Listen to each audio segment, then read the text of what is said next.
If you've seen Christopher Nolan's film Oppenheimer, then this is going to make a lot more sense, what I'm about to say. Some things have kind of aligned for me to do this video today, so I thought this would be the opportune time right now to talk about this subject. I've been doing a translation of the Bhagavad Gita, and I'm on chapter 11. And chapter 11 of the Gita is very interesting. It's a very interesting chapter because in that chapter, Arjuna says to Krishna, I would like to see your true form, your divine form. And Krishna says to him, well, you cannot see my true form with your mortal eyes. I have to give you divine vision. So he does.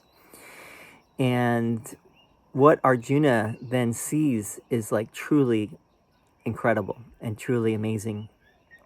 He witnesses this, like, it's kind of like an acid trip that gets out of control. By the end of the chapter, Arjuna's like, please make it stop.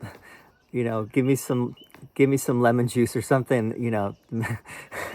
No, but he's like praying for mercy to Krishna. Like, I've seen enough. I understand now. I understand who you really are. That's enough.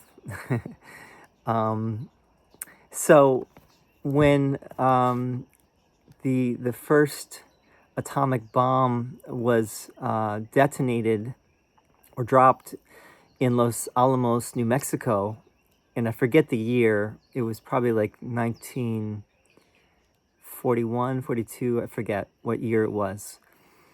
Oppenheimer, J. Robert Oppenheimer was the guy that was leading the charge. He was overseeing the project. I believe it was called the Manhattan Project, if I'm not mistaken. If I am mistaken about that, no, well, it was called Trinity, right? It was called Trinity. So anyway, Oppenheimer was a student of the Bhagavad Gita.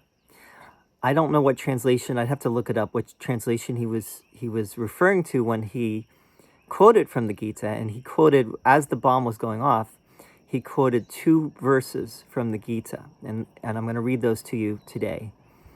The first, I'm not sure which one came first in when he was talking, when he was watching or witnessing the first atomic bomb blast out in the desert there, but the one that comes first in the chapter is verse 12 of chapter 11. So this is 11:12 in the Gita. I'm going to read it in Sanskrit, and then I will read the translation. Divi Surya Sahasrasya Bhaved Yugapad Utita Yadi Basadrisha Sadrishi Sasyad Basastasya Mahatmanaha. Translation. This is, by the way, I'm using the Winthrop Sargent translation of the Gita. This is one of the better translations. If 1,000 suns should rise all at once in the sky, such splendor would resemble the splendor of that great being. So if 1,000 suns, the light of 1,000 suns, Divi is in the sky. Surya Sahasrasya is the light, 1,000 suns. So in the sky, 1,000 suns. Bhaved Yugapad Utita, it should arise all at once. In the sky, 1,000 suns. Sometimes it's the light of 1,000 suns, but it doesn't say the light, right? It doesn't say the light of 1,000 suns. It says, if 1,000 suns should rise all at once in the sky. Yadiba sadrishi sasyad basas tasya mahatmanaha. Such splendor or brightness, would resemble the splendor, basas, of that great being. And the word for great being here is is Mahatma, like Mahatma Gandhi, right? Gandhi's name was Mohandas K. Gandhi, but he was called Mahatma, which literally translates as great soul. Here it gets translated as great being. So Arjuna is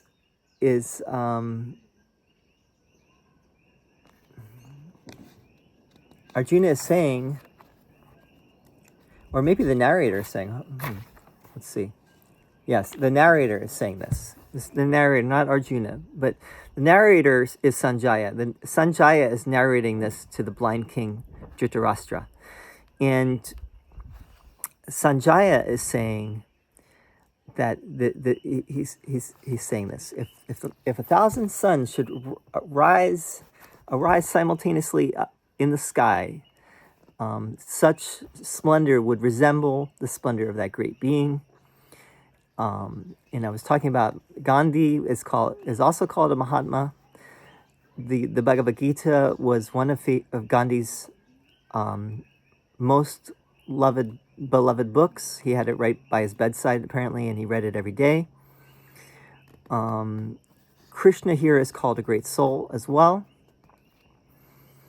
or the great self, or the great being.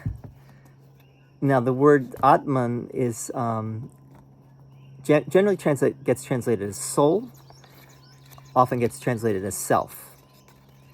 So I think great being is also a good one for this particular verse. But so that's one thing that Oppenheimer said when he saw the atomic bomb blast. The other one, the way that Oppenheimer said it was, now I am become death, the destroyer of worlds. So Oppenheimer said, and again, I don't know what translation he was using, but he was quoting the next verse, which is 32. So chapter 11, verse 32. And his translation was, now I am become death, the destroyer of worlds. So that's what Oppenheimer was saying as he was watching. So he took kind of a personal, in a way he was saying he was like Krishna, because Krishna says this, right? These are Krishna's words in the Gita. Now I am become death, the destroyer of worlds. And Oppenheimer was, on some level, he was probably, he was awed by what he was witnessing, and he probably was also terrified in the sense that he realized that this could be the destruction of the world, right? This could be the destruction of civilization as we know it, of life on earth as we know it. So here's the verse, chapter 11, 32. Sri Bhagavan Uvacha Kalosmi Lokakshaya Krit Pravridda Lokan Samahartum Ita Pravritaha Rite Tvam Na Bhavisyanti Sarve Yevastita Pratyani Keshu Yodaha. I don't think the meter is completely right for this particular verse, but because I was trying to chant it according to the meter, but this verse may be a little bit different. So anyway, Sri Bhagavan Uvacha, Bhagavan is Krishna, right? Often gets translated as the Blessed Lord or the Blessed One. Sometimes God, right? Bhagavan. Like this, Bhagavad Gita is Bhagavan Gita, the song of the Lord or the song of God, is generally how it gets translated. There are some who say that Bhagavan is really not Lord or God. You can't really translate it that way. But let's leave that aside for the moment. Kalosmi, I am time. Lokakshayakrit pravridho, world destruction the mighty world destroying, the mighty cause of world destruction, the mighty cause of world destruction. So I am time, the mighty cause of world destruction. Obviously, Oppenheimer didn't talk about time there, right? Lokan samahartum iha pravritaha, who has come forth to annihilate the worlds.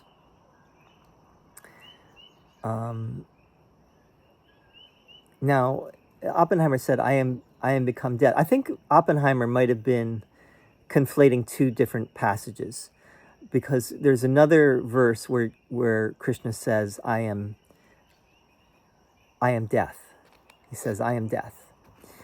And here he says, I am time. He doesn't say, now I have become death, the destroyer of worlds. So I think Oppenheimer, I'll have to look this up, but I think Oppenheimer was probably conflating two different passages. And then it goes on to say, Rite pitvam na bhavisyanti sarve, even without any action of yours, Arjuna, they do not exist. These warriors do not exist. Ye vastita pratyanikeshu yodhaha. The warriors arrayed in the opposing ranks. They do not exist, because I've already destroyed them. Right. So the point of what Krishna is saying is, in a way, is quite different than what Oppenheimer was getting at. Oppenheimer was getting at that Krishna was somehow saying, now I am death, the destroyer of worlds. And that's not, really here in the text. What Krishna is saying, that he is time. Time destroys everything, right?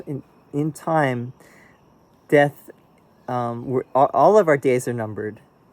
Death is the end of all of us. Krishna is basically saying to Arjuna, these warriors, these great warriors, they're already dead, right? You're just going to be my instrument in killing them.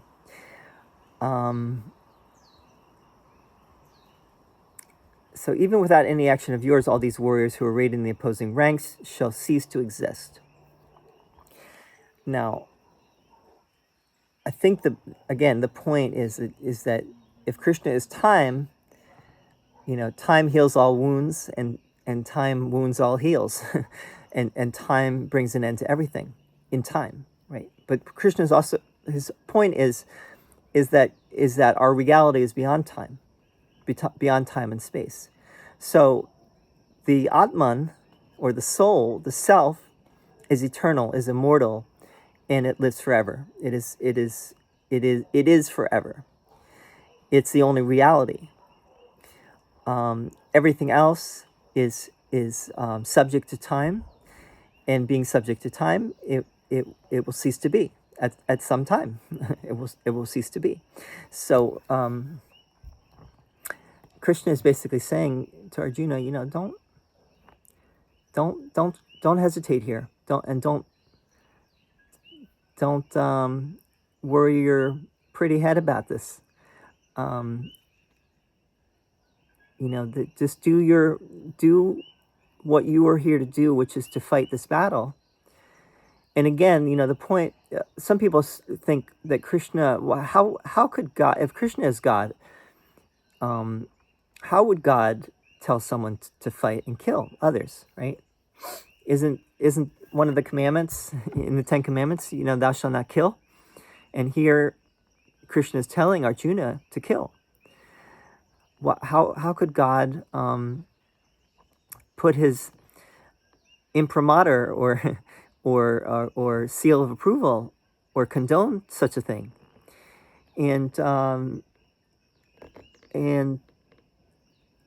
what Krishna is actually saying here, first of all, this battle came at the tail end, kind of as a last resort. That they couldn't make peace any other way, so they had to fight this battle. So Krishna is basically just telling Arjuna, listen, It's either kill or be killed in this case. You do have to do your duty as a warrior. You might as well do it. And he gives all these different reasons why he should do it. But the greater message of the Gita is that you do whatever you do out of that sense of duty, or out of that sense of, I'm doing this just because it feels like the right thing to do at this moment. Maybe it's not the right thing, but it feels like the right thing, and I'm going to do it because it feels like the right thing. You do it without expectation, without attachment. You do it, and you don't hesitate, right? And you don't waver, and you don't second guess. And that's the deeper message of the whole Gita is to engage with the practice of yoga, because the practice of yoga will bring you into that state of being solid and being stable and being established in that state of not wavering, not vacillating. So anyway, I hope this helped. Maybe I'll do another video once I do some more research on Oppenheimer and his study of the Gita. I'm sure there's plenty of videos and stuff out there, but I just thought I would do this one today to give some of you who have been watching this channel a little bit of insight into the subject. And I will say, because I do a lot on A Course in Miracles on this channel, I do think the Bhagavad Gita is very, very similar to A Course in Miracles. And I do think that Krishna and Christ are more similar than not. And I will say more about this in the future, but I think that's good for today. And thank you for tuning in, and love to hear your thoughts and comments.